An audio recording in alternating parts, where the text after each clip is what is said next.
نحمده ونصلي على رسوله الكريم أما بعد فأعوذ بالله من الشيطان الرجيم بسم الله الرحمن الرحيم السلام علیکم ورحمۃ اللہ وبرکاتہ۔ اسٹوڈینٹس، کیسے ہیں آپ سب؟ امید ہے آپ لوگ خیریت سے ہوں گے۔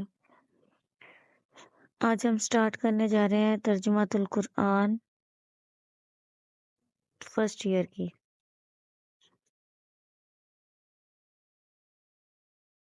اس میں 4 صورتیں آپ کو دی گئی ہیں: سورہ بقرہ، سورہ آل عمران، سورہ انفال اور سورہ توبہ۔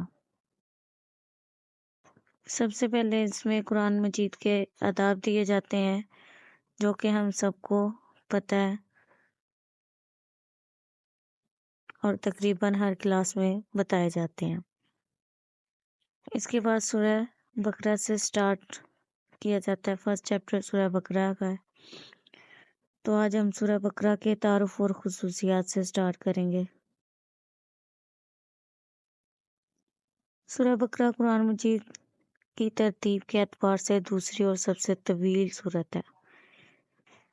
اس سورت میں کل 286 آیات ہیں۔ سورہ بقرہ کا آغاز حروف مقطعات سے ہوتا ہے۔ حروف مقطعات سے کیا مراد ہے؟ وہ حروف جو الگ الگ پڑھے جاتے ہیں، لکھے تو جوڑ کے جاتے ہیں لیکن انہیں پڑھا الگ الگ سے جاتا ہے، اس لیے انہیں حروف مقطعات کہا جاتا ہے۔ حروف مقطعات قرآن مجید کی کچھ صورتوں کے شروع میں آنے والے وہ حروف ہیں جن کے معنی اللہ تعالیٰ اور حضرت محمد رسول اللہ خاتم النبیین صلی اللہ علیہ وآلہ وسلم کے سوا کوئی نہیں جانتا۔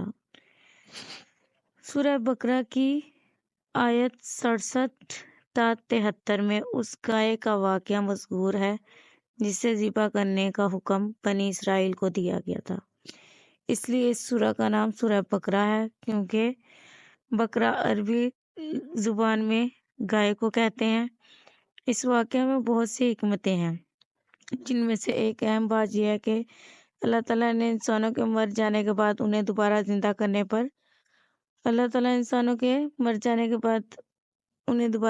کرنے پر مکمل قدرت رکھتا ہے۔ یہ واقعہ اس وقت آیا تھا جب کچھ لوگوں نے ایک آدمی کو قتل کر دیا تھا اور کوئی بھی نہیں مان رہا تھا کہ ہم نے قتل کیا ہے۔ تو اللہ تعالیٰ نے انہیں گائے ذبح کرنے کے لیے کہا تھا بنی اسرائیل والوں کو۔ تو جب انہوں نے گائے ذبح کی تو اللہ تعالیٰ نے کہا کہ یہ گوشت کا ٹکڑا اس آدمی کو کہ جسم کے فلاں حصے پہ لگاؤ، یہ اٹھ جائے گا اور یہ خود بتائے گا کہ اسے کس نے قتل کیا، اور ایسا ہی ہوا۔ اور اللہ تعالیٰ اس بات سے یہ ثابت کرنا چاہتے تھے کہ اللہ تعالیٰ کس طرح مرنے کے بعد دوبارہ انسان کو زندہ کریں گے۔ نبی کریم صلی اللہ علیہ وآلہ وسلم نے جب ہجرت فرما کر مدینہ منورہ تشریف فرما ہوئے تو یہ سورت نازل ہوئی۔ یہ سورت مدنی سورت ہے اور یہ مدینہ منورہ میں نازل ہوئی۔ مدینہ منورہ میں جن لوگوں کو اسلام کی دعوت پیش کی جا رہی تھی وہ مکہ مکرمہ کے رہنے والوں سے مختلف تھے۔ یہاں اسلام کی دعوت جس مرحلے میں داخل ہو رہی تھی اس کی ضروریات اور تقاضے بھی بالکل نئے تھے، اس لیے اس صورت کے موضوعات اور مضامین کا مکی دور کی صورتوں سے فرق بہت نمایاں ہے۔ سورہ بقرہ بہت فضیلت والی صورت ہے۔ صحابہ کرام رضی اللہ تعالیٰ عنہ کے زمانے میں جو شخص سورہ بقرہ اور سورہ آل عمران کا عالم ہوتا تھا اسے بہت عظیم اور لائق تکریم شمار کیا جاتا تھا۔ حضرت محمد رسول اللہ خاتم النبیین صلی اللہ علیہ وآلہ وسلم نے فرمایا، اپنے گھروں کو قبرستان نہ بناؤ، یعنی کہ ذکر و تلاوت سے گھروں کو خالی نہ رکھو، بے شک شیطان اس گھر میں داخل نہیں ہوتا جس میں سورہ بقرہ کی تلاوت کی جائے۔ نبی کریم صلی اللہ علیہ وآلہ وسلم نے فرمایا، ہر چیز کی ایک چوٹی ہوتی ہے اور قرآن مجید کی چوٹی سورہ بقرہ ہے۔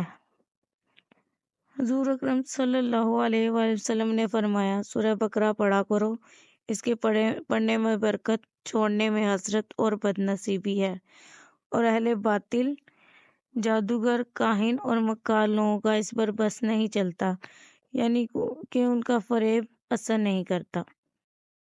سورہ بقرہ قرآن مجید کی 7 طویل صورتوں میں سب سے بڑی صورت ہے۔ ان صورتوں کے متعلق نبی کریم صلی اللہ علیہ وآلہ وسلم نے فرمایا، جس نے قرآن مجید کی 7 طویل صورتوں کے علم کو حاصل کر لیا وہ بہت بڑا عالم بن گیا۔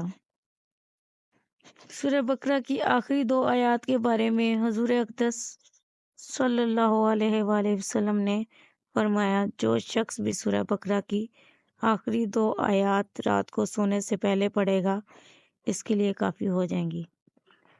سورہ بقرہ کے مضامین کی گہرائی اور وسعت کا اندازہ اس بات سے لگایا جا سکتا ہے کہ حضرت عمر بن خطاب جیسے جلیل القدر صحابی کو اس سورت کو مکمل طور پر سیکھنے میں 12 سال لگے، جبکہ ان کے صاحبزادے حضرت عبداللہ بن عمر نے اس سورت کو 8 سال میں اس کے تمام مضامین کے ساتھ سیکھا۔ آیت الکرسی کی فضیلت۔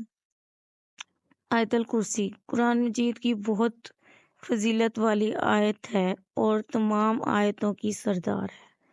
سورہ بقرہ کی آیت نمبر 255 آیت الکرسی ہے۔ آیت الکرسی کے بارے میں نبی کریم صلی اللہ علیہ وآلہ وسلم نے فرمایا، جو شخص ہر فرض کی نماز کے بعد آیت الکرسی پڑھتا ہے، اسے جنت میں داخل ہونے سے صرف موت ہی روک سکتی ہے۔ حضرت محمد رسول اللہ خاتم النبیین صلی اللہ علیہ وآلہ وسلم نے فرمایا، جب تم اپنے بستر پر جانے لگو تو آیت الکرسی پڑھ لیا کرو، صبح تک اللہ تعالیٰ کی طرف سے تمہارے لیے ایک محافظ مقرر رہے گا اور شیطان تمہارے قریب نہیں آ سکے گا۔ آیت الکرسی میں اللہ تعالیٰ کی وحدانیت یعنی اس کے یکتا ہونے کو بیان کیا گیا ہے۔ اس آیت میں اللہ تعالیٰ کی قدرت و صفات بھی بیان ہے۔ آج کے لیے اتنا ہی، کل انشاءاللہ تعالیٰ سورہ بقرہ کے مضامین اور اہم نکات پڑھیں گے۔ جزاک اللہ خیرا کثیرا۔ السلام علیکم ورحمۃ اللہ۔